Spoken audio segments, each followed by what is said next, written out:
বদলে যাচ্ছে পাকিস্তানের সংবিধান। গতানুগতিক সংবিধান কি তবে চিরতরে মুছে যাবে পাকিস্তানের?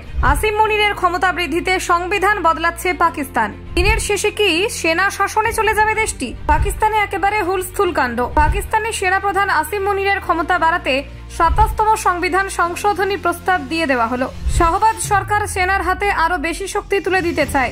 পাকিস্তান কি আবার ফিরতে যাচ্ছে সেনা শাসনের পথে? সংবিধান ২৪৩ অনুচ্ছেদে পরিবর্তন, মুনিরের ক্ষমতা বৃদ্ধি তবে কি নিশ্চিত?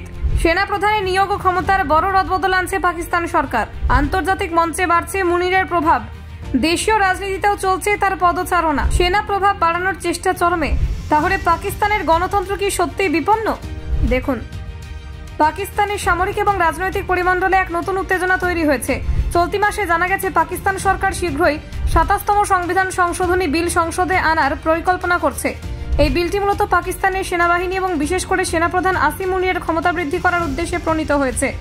বিশেষজ্ঞরা আশঙ্কা করছেন, যদি এই বিল পাস হয় তাহলে ধীরে ধীরে দেশটি আবারও সামরিক প্রভাবাধীন শাসনের দিকে ঝুঁকতে পারে। বিলটি প্রথম সোশ্যাল মিডিয়ায় প্রকাশ্যে আনার চেষ্টা করেছেন পাকিস্তানের প্রাক্তন বিদেশমন্ত্রী ও পাকিস্তান পিপলস পার্টির প্রধান বিলাওয়াল ভুট্টো। তিনি জানান, প্রধানমন্ত্রী শাহবাজ শরীফ তার কাছ থেকে এই বিলের সমর্থনের জন্য আর্জি জানিয়েছেন। অন্যদিকে পাকিস্তানের উপপ্রধানমন্ত্রী এবং বিদেশমন্ত্রী ইশাক দারও সম্প্রতি এই সংবিধান সংশোধনের প্রস্তাবের বিষয়টি নিশ্চিত করেছেন। প্রস্তাবিত সংশোধনীর মধ্যে রয়েছে সাংবিধানিক আদালতের গঠন, প্রধান নির্বাচন কমিশনারের নিয়োগ, বিচারপতিদের বদলি এবং অন্যান্য গুরুত্বপূর্ণ পদে নিয়ন্ত্রণ ব্যবস্থা। তবে সবচেয়ে গুরুত্বপূর্ণ পরিবর্তনটি সংবিধানের ২৪৩ অনুচ্ছেদে করা হয়েছে। এই অনুচ্ছেদই মূলত সেনাপ্রধানের নিয়োগ, সশস্ত্র বাহিনী নিয়ন্ত্রণ এবং সামরিক পরিচালনার কাঠামো নির্ধারণ করে। বিশেষজ্ঞদের মতে এই অনুচ্ছেদে পরিবর্তন আনার মাধ্যমে পাকিস্তানের সেনাপ্রধানের ক্ষমতা ব্যাপকভাবে বৃদ্ধি পাবে।